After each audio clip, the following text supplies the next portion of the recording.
आनंद मोहन की रिहाई ने नीतीश कुमार आरजेडी जेडीयू गठबंधन की पोल खोल दी है। शायद ही इतनी किरकिरी कभी नीतीश कुमार की हुई होगी। मैंने कल भी कहा था कि ये लालू यादव के साख पर बट्टा है, लेकिन सवाल कई सारे मेरे मन में उमड़ घुमड़ रहे हैं।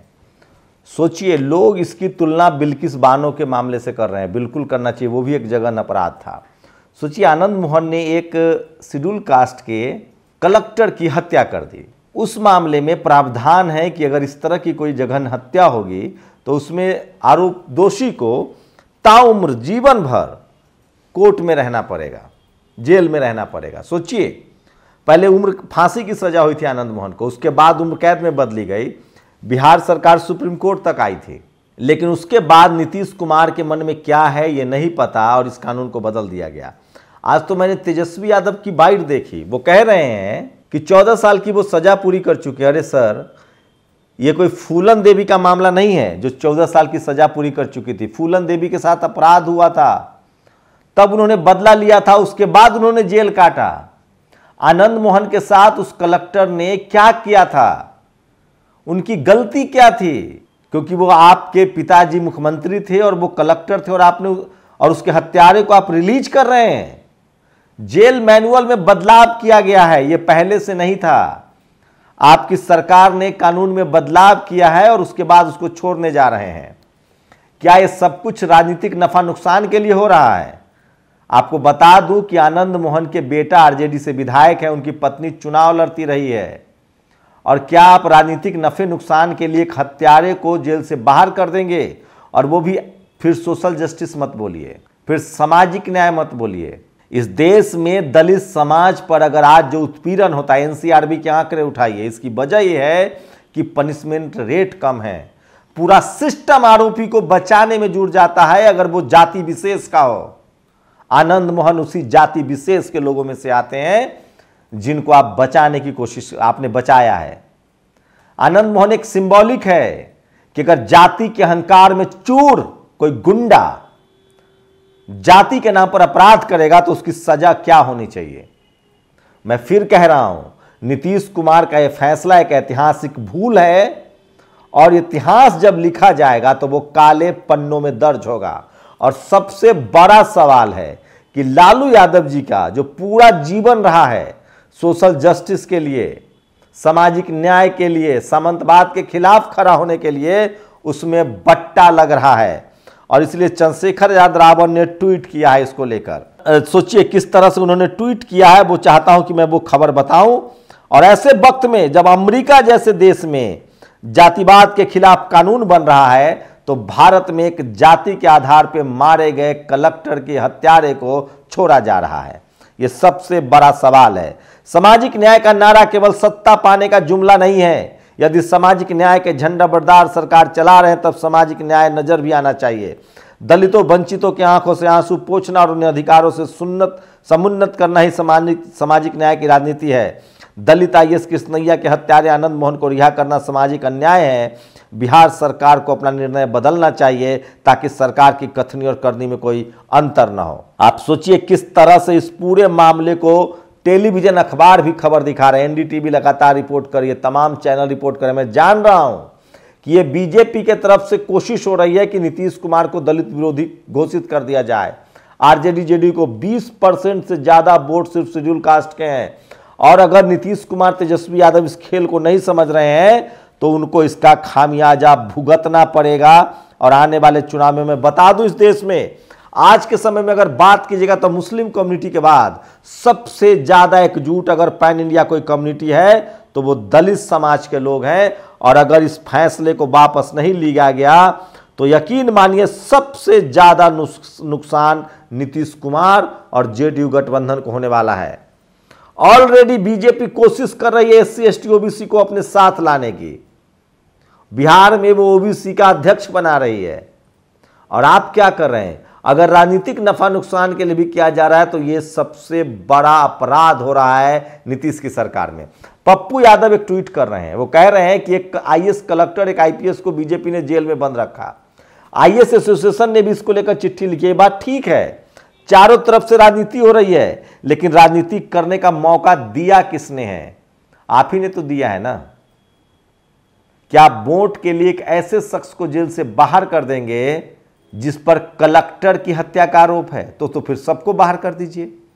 इस देश में खीरा चोरी के आरोप में जो लोग जेल में बंद हैं या दोष में बंद हैं, उन सबको बाहर कीजिए, बंद कर दीजिए जेल, फाड़ दीजिए आईपीसी की किताबें और लौट आइए उसी कबीलाई दौर में जब लोग एक दूसरे की हत्या करते थे।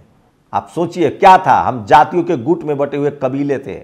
बहुत ही दुखद है ये खबर। और किस तरह से वो शख्स क्या कह रहा है, मैं मायावती को नहीं जानता। आनंद मोहन कह रहा है कि मैं मायावती को नहीं जानता, जो आदमी सांसद रह चुका है, जो कई बार चुनाव लड़ चुका है। दरअसल इस देश में यही चल रहा है। इस देश में नीतीश कुमार ने एक बड़ी लकीर खींच दी है और उस लकीर का नतीजा ये होगा कि इसका हर्जाना तमाम लोगों को भुगतना पड़ेगा। आप समझ लीजिएगा, पूरा का पूरा ओबीसी समाज को नीतीश कुमार ने कटघरे में खड़ा कर दिया है। और वो भी किसके लिए? एक ऐसे शख्स के लिए जो वोट के लिहाज से भी फायदेमंद नहीं है, जो सामंतवाद का और क्रिमिनल का प्रतीक है। सोचिए 90 के दशक में टीवी अखबार ने किस तरह से महिमा मंडित किया इन लोगों को और राजनीति का अपराधीकरण एससी एसटी ओबीसी के लोगों को कहा। लेकिन आप सोच लीजिए, इस तरह के हालात हैं और लोग इस पर लगातार बोल रहे हैं। क्रांति कुमार ने ट्वीट किया, मंडल कमीशन विरोधी आनंद मोहन का इतिहास है। मंडल कमीशन विरोधी, आरक्षण विरोधी और समानता विरोधी आनंद मोहन को आरजेडी जेडीयू सरकार जेल से रिहा कर दिया है। 2024 का चुनाव हारना तय है। 90 के दशक में आनंद मोहन ने खुद को सवर्ण नेता के रूप में स्थापित करने की कोशिश की। 1995 में एससी वर्ग के डीएम की हत्या का उन पर मुकदमा चला, वो जेल चला गया। तो सोचिए, वेद प्रकाश ने शानदार कवरेज किया, इस मुद्दे को राष्ट्रीय बनाया। और इसीलिए मैं कह रहा हूँ, बोलिए, चीखिए, चिल्लाइए, आपकी आवाज़ देर सवेर सुनी जाएगी।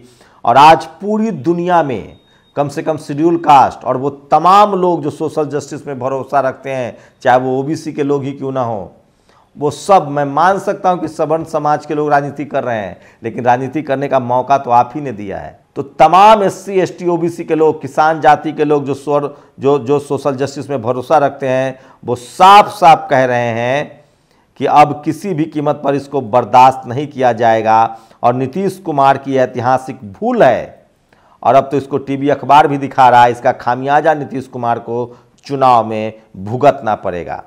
क्या लगता है आप लोग को, ये सबसे गलत फैसला है? पूरे लालू यादव के पॉलिटिकल कैरियर को बर्बाद करने की कोशिश है और तमाम टीवी अखबार अब इस खबर को चला रहे हैं। और इसका मौका किसने दिया है? इसका मौका दिया है नीतीश कुमार ने। मैं फिर कह रहा हूं, आनंद मोहन एक आम अपराधी नहीं था। एक ऐसे शख्स की हत्या की गई जो मजदूरी करके पढ़े थे और कलेक्टर बने थे। अपडेट यह है कि उनकी पत्नी ने कहा है कि मैं सुप्रीम कोर्ट जाऊंगी। नीतीश कुमार के फैसले को उन्होंने कहा है कि विचार कीजिए और इस फैसले को वापस लीजिए। उन्होंने कहा है कि मैं सुप्रीम कोर्ट जाऊंगा और इस देश के तमाम एससी एसटी ओबीसी के लोग इसका विरोध कर रहे हैं। नीतीश कुमार ने सामाजिक न्याय, पूरे ओबीसी बिरादरी को कटघरे में खड़ा कर दिया है और तमाम कोशिशों के बाद जो शोषित वंचित समाज की एकजुटता बन रही थी, एससी एसटी ओबीसी किसान जातियों की, उसको भी इन्होंने 1 मिनट में चकनाचूर कर दिया है। और सबसे बड़ी बात है कि लालू यादव के पूरे सामाजिक न्याय की अवधारणा को इन्होंने बट्टे में बट्टा लगा दिया, उनकी साख में बट्टा लगा दिया है। नीतीश कुमार का ट्रैक रिकॉर्ड रहा है कि वो सत्ता के लिए सवर्ण समाज के बाहुबली रसूखदार लोगों के साथ गठबंधन करते रहे हैं। जब उनकी पहली सरकार बनी थी तब भी ये था। दिलीप मंडल ने लिखा है कि आनंद मोहन की रिहाई बिल्कुल ही अनैतिक और गलत फैसला है और नीतीश कुमार को इस पर विचार करना चाहिए। कम से कम आरजेडी को तो इससे बिल्कुल अलग हट ही जाना चाहिए। और अगर ये सरकार गिर भी जाती है, आरजेडी अलग हो जाती है, तो बहुजन समाज का सबसे विश्वास पात्र पार्टी आरजेडी बनेगी। मैं फिर कह रहा हूं, सत्ता के हनक में, सत्ता के नशा में, सत्ता के सुरूर में कई लोग ऐसे फैसले करते हैं जो उनको इतिहास के काले डब्बे में डाल देता है। आप सोचिए, उसी बिहार में जननायक कर्पूरी ठाकुर के ओबीसी आरक्षण को फैसले ने उनको महान बना दिया। उसी बिहार में बाबू जगजीवन राम, जिनके बाबा साहब से बहुत सारे डिफरेंसेज रहे, लेकिन उनके फैसलों ने उनको महान बनाया। लालू यादव, जिनको तमाम इस देश के मनुवादी मीडिया ने चोर कहा, उनको सजा हुई, लेकिन आज लालू यादव न्याय के प्रतीक बन गए हैं। लेकिन नीतीश कुमार के इस फैसले ने उनको सबसे बड़ा अनैतिक और सामाजिक न्याय का विरोधी साबित कर दिया है। मुझे लगता है कि वोट के लिहाज से हो, सामाजिक न्याय के लिहाज से हो, संविधान के लिहाज से हो, कानून के लिहाज से हो, एक ऐसे शख्स को जो जाति रूप से सामंतवाद का प्रतीक है और जिसने जाति के नाम पर एक दलित डीएम की हत्या कर दी, उसकी रिहाई कहां तक जायज़ है, ये सवाल पूछा जा रहा है। और पॉलिटिकल लिहाज से बता दूं कि बिहार में अगर सबसे ज़्यादा इससे किसी को नुकसान होगा तो वो आरजेडी और जेडीयू गठबंधन को होगा, सामाजिक न्याय को होगा।